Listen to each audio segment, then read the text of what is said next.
एक dinner murder की planning होती है और प्लान कोई और नहीं, एक हस्बैंड करता है। एक हस्बैंड को अपनी वाइफ का मर्डर करना है, लेकिन उस कत्ल से पहले उसे दुनिया को और अपने रिश्तेदारों को, दोस्तों को और शायद पुलिस को ये दिखाना है कि दोनों हस्बैंड वाइफ कितने खुश हैं, कितने खुशहाल हैं, कितना एक दूसरे से प्यार करते हैं।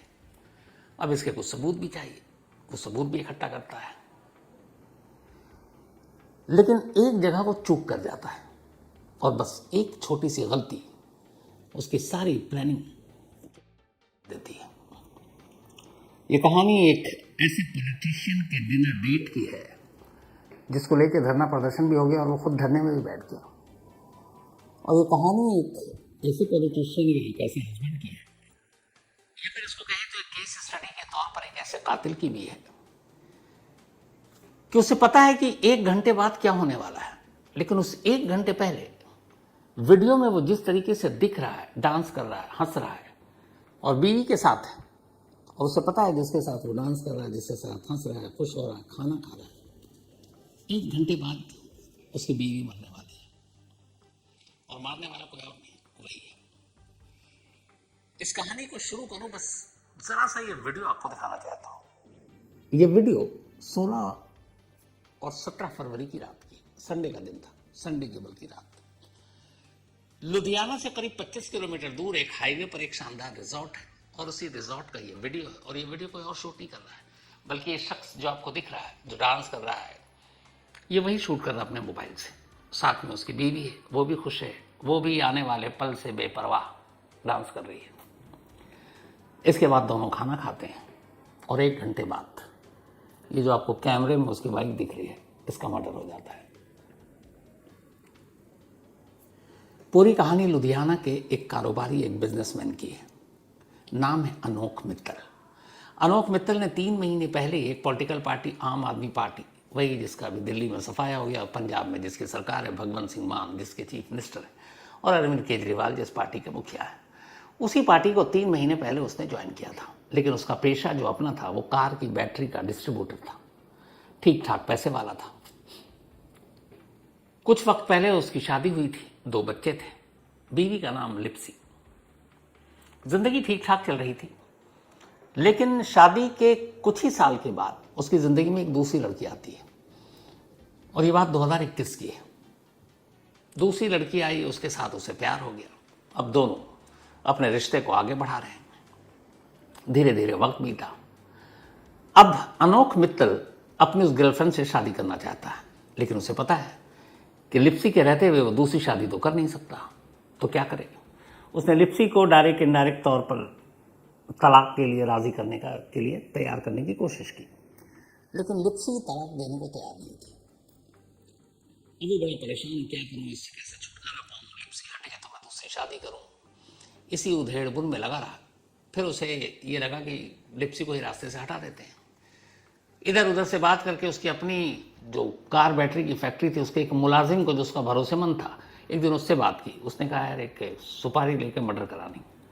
तो उसने बोला ठीक है, सुपारी के लिए ढूंढ देता हूँ। लेकिन जब उसने बताया कि मुझे मेरी बीवी का ही करवाना है, तो मुलाजिम भी घबरा गया, नौकरी छोड़ के भाग गया। फिर उसने किसी और को पकड़ा, सुपारी डन, पैसे दे दिए, बट सुपारी किलर उससे भी बड़ा निकला, पैसे लेके भाग गया, काम किया ही नहीं। फिर इसने एक और सुपारी किलर को पकड़ा, उससे भी डन हुआ, पैसे दिए, वो सुपारी किलर भी भाग गया, पैसे लिए पर मर्डर नहीं किया। अब अनोख मित्तल के सामने दुश्वारी है कि जो सुपारी किलर पैसे लेके भागा, उसके खिलाफ कंप्लेंट कहाँ करें, पुलिस को क्या बताएगा जाकर, कौन से पैसे लेके भागा है, मैंने इसको मर्डर करने के लिए पैसे दिए और ये भाग गया, फंस जाता। तो वो खामोश, और सुपारी किलर ने भी उसकी इसी कमजोरी का फायदा उठाया, पैसे लिए काम किया नहीं। लेकिन धीरे धीरे वक्त बीता। फिर उसने तय किया कि नहीं, लिप्सी को किनारे तो लगाना है। अब इसके बाद उसने इधर उधर से सोर्स लगाया और आखिरकार 4 से 5 सुपारी किलर उसके कांटेक्ट में आए। उसने उन्हें सारी चीज बताई। 2.5 लाख रुपए में सौदा तय हुआ कि 2.5 लाख रुपए लेंगे और लिप्सी को मार डालेंगे। 50,000 रुपये पेशगी भी दे दिया एडवांस, 2 लाख रुपए काम होने के बाद। अब ये सारी चीजें जो हुई, ये जनवरी से ही ये साजिश चल रही है। अब सुपारी किलर पहली बार मिला, वो भी 2 बार 3 बार धोखा खा चुका था, तो उसने तसल्ली कर ली कि इस बार काम होगा।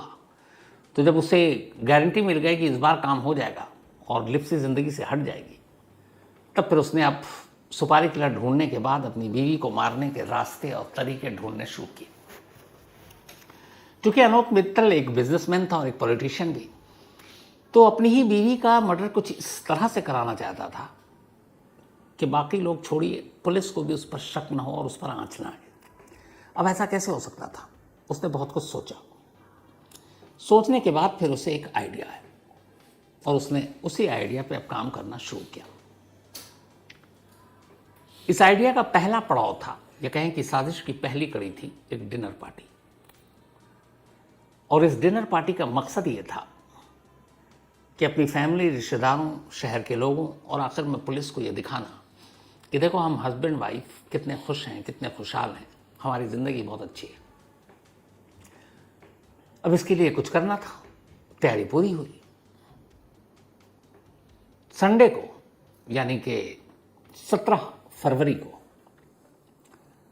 अनोख मित्तल अपनी बीवी लिप्सी को डिनर पर ले जाने के लिए तैयार कर लेता है।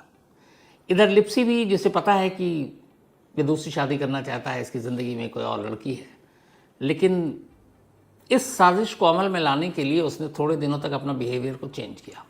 अब वो लिप्सी की तरफ ज़्यादा प्यार से देखता, बातें करता और उसको एहसास दिला रहा था कि अब वो अपनी गर्लफ्रेंड को भूल चुका है और वो उसकी गलती थी, अब तुम ही मेरी सब कुछ हो। लिप्सी भी इस बदले हुए पति को देखकर बेहद खुश थी कि चलो कम से कम मेरा पति लौट आया मेरे पास। तो इसी खुशी के माहौल में उसने कहा चलो हम लोग एक डिनर पर करते हैं, बहुत ज़माना हो गया हम हस्बैंड वाइफ डिनर पर नहीं गए। लिप्सी को और क्या चाहिए था? संडे का दिन था, छुट्टी। उसने कहा कि चलो डिनर पर चलते हैं। अब डिनर के लिए लुधियाना शहर में किसी अच्छे होटल को नहीं चुना, बल्कि लुधियाना शहर से 25 किलोमीटर दूर एक रिजॉर्ट है। इस रिजॉर्ट में आमतौर पर वही परिवार, फैमिली आते हैं जो दूर पार्टी करनी होती है। और बहुत बड़ा आलीशान रिजॉर्ट है, पूल के किनारे बाकायदा बार, बुफे, सब कुछ लगता है, म्यूजिक अलग है। तो ये साजिश के तहत ही इस रिजॉर्ट को चुना था अनोख ने, क्योंकि शहर के बाहर था और हाईवे के करीब था, और हाईवे पे अमूमन सन्नाटा होता है। संडे रात करीब 10:15 बजे अपनी रिट्स कार में अनोख अपनी बीवी लिप्सी के साथ इस रिजॉर्ट में पहुंचता है।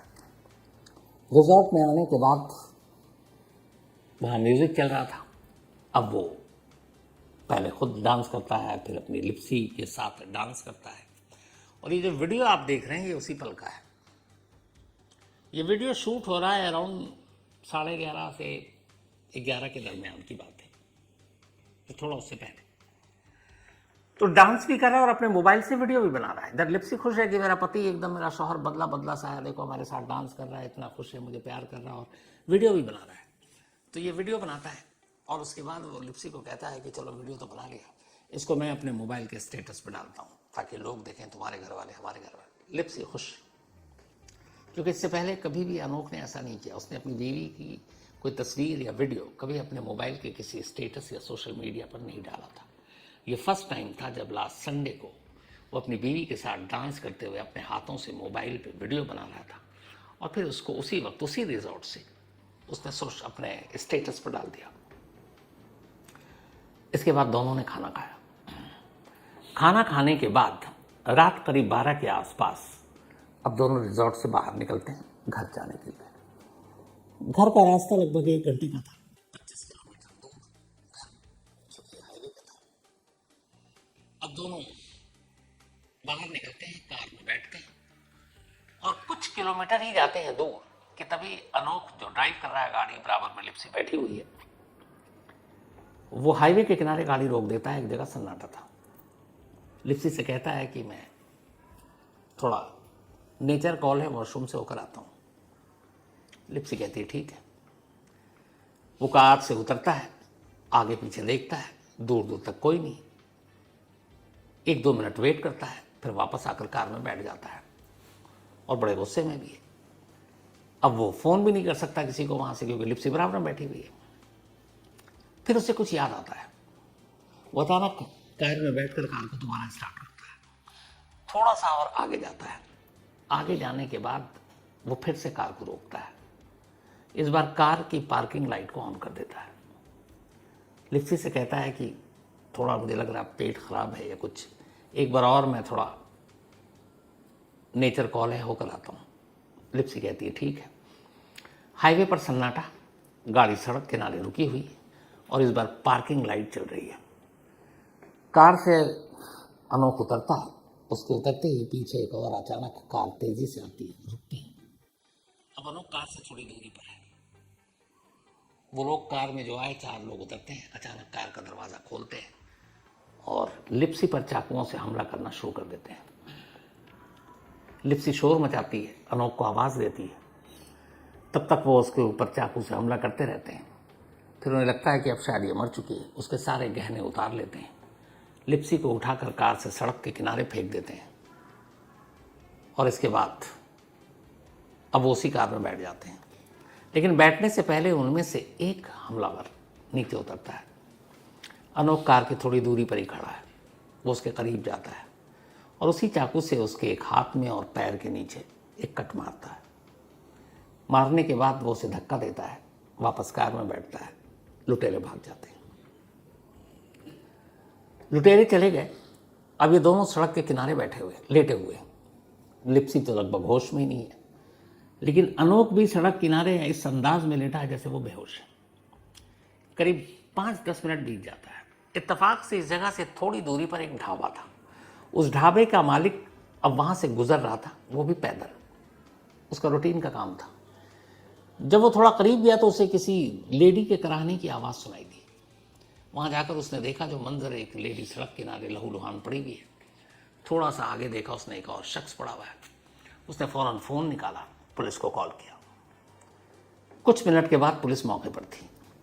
पुलिस इन दोनों घायल लोगों को उठाती है और लेकर सीधे सरकारी अस्पताल पहुंचती है। सरकारी अस्पताल जाने के बाद दोनों का इलाज शुरू होता है, लेकिन सुबह होने से पहले ही डॉक्टर लिप्सी को डेड डिक्लेयर कर देते हैं। अनोख के हाथ में, बाएं हाथ में जख्म के निशान थे और पैर में मरहम पट्टी लगा दी गई। अब बेहोशी के आलम में ही मौत हो गई थी। लिप्सी को बयान भी नहीं दे पाई। अब बचा एक अनोख। अनोख से पुलिस पूछताछ करती है। अनोख बताता है कि हम लोग डिनर के लिए गए इतने बजे, सारे टाइम वहाँ हमने खाना खाया, हमने डांस किया, हम दोनों बहुत खुश थे और फिर हम लौट रहे थे। मैं वॉशरूम के लिए कार रुकी। अचानक पीछे से एक कार आई, उसमें से कुछ लोग उतरे। उन्होंने लिप्सी पर हमला किया। मैं उधर से भागा बचाने के लिए, तो उन्होंने अचानक मेरे मुंह पे कुछ फेंका। उसके बाद से मुझे कुछ याद नहीं, मैं बेहोश हो गया और फिर जब पुलिस आई तब मुझे थोड़ा सा होश आया। अब ये बयान दर्ज। अब पुलिस ने बयान दर्ज कर मामला दर्ज किया और तफ्तीश शुरू की। अब सुबह हो गई। इधर सुबह होते होते ये खबर शहर में फैल गई कि एक नेताजी की पत्नी को सरेराह लूट लिया गया और उनका मर्डर कर दिया गया। अब पॉलिटिशियन तो पॉलिटिशियन ठहरे। फौरन ये हो गया कि लॉ एंड ऑर्डर की, हालांकि सरकार उसी पार्टी की थी जिस पार्टी के कार्यकर्ता थे अनोख, लेकिन फिर भी अब उनके समर्थक दोपहर होते होते उसी अस्पताल के बाहर जाकर धरने पर बैठ जाते हैं जिस अस्पताल के मुर्दा घर में लिप्सी की लाश रखी थी। और तब तक अनोख भी उसी अस्पताल में था। धरना शुरू होता है। अब पुलिस दबाव में, एक पॉलिटिशियन की बीवी का यूं एक तो लूटना और ऊपर से कत्ल कर देना, तो लॉ एंड ऑर्डर पर सवाल तो है ही है। चंडीगढ़ से भी फोन आ रहे हैं। अब पुलिस तफ्तीश कर रही है। इस दौरान में होता यह है कि इस धरने की खबर हॉस्पिटल के अंदर मिलती है। अनोख मित्तल खुद भी बाहर आता है और उस धरने में शामिल हो जाता है। वो भी उस धरने का हिस्सा बन जाता है और बैठ जाता है कि कातिल को पकड़ो, मेरी बीवी को इंसाफ दिलाओ। थोड़ी देर में मीडिया पहुंच चुकी थी। मीडिया के तमाम कैमरे थे। मीडिया वाले अनोख से बात करते हैं और वो कहता है कि मेरा तो सब कुछ बर्बाद हो गया, लेकिन मेरी बीवी इस दुनिया में नहीं है।